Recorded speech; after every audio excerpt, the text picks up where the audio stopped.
মথুরায় উগ্রসেন নামে এক অতি ধার্মিক রাজা ছিলেন। তার ছেলে কংস এক সময় খুব অত্যাচারী হয়ে উঠল। সে তার বাবার রাজ সিংহাসন জোর করে কেড়ে নিল। তারপর সে মহাদেবকে আরাধনায় সন্তুষ্ট করে বর পেল যে শুধুমাত্র নিজের বোনের অষ্টম গর্ভের সন্তানের হাতেই সে মরবে, অন্য কারোর হাতে তার মৃত্যু নেই। এই বর পাওয়ার পর তার সাহস আরও অত্যাচার অনেক গুণ বেড়ে গেল। শেষে অন্য সব অসুরদের সঙ্গে যোগ দিয়ে সে প্রচার করে দিল যে রাজ্যে কেউ হরিনাম করতে পারবে না, যে হরিনাম করবে তার আর রক্ষে নেই। তারপর সে তার বোন দেবকী তার স্বামী বাসুদেবকে নিয়ে এনে কারাগারে বন্দি করে রাখলো, কারণ সে জানতো যে তার বোন দেবকীর অষ্টম গর্ভের সন্তানের হাতে তার মৃত্যু হবে। এইভাবে কারাগারে থাকতে থাকতে দেবকীর 7টি ছেলে হলো।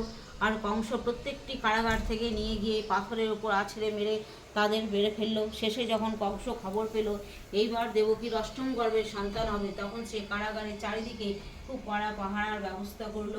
এই মধ্যে ভাদ্র মাসে কৃষ্ণপক্ষের অষ্টমী তিথিতে গভীর রাত্রে নারায়ণ ভূমিষ্ঠ হলেন দেবকীর কোলে। নারায়ণের শ্যামবর্ণ চতুর্ভুজ মূর্তি দেখে দেবকী আর বাসুদেব একেবারে মুগ্ধ হয়ে গেলেন।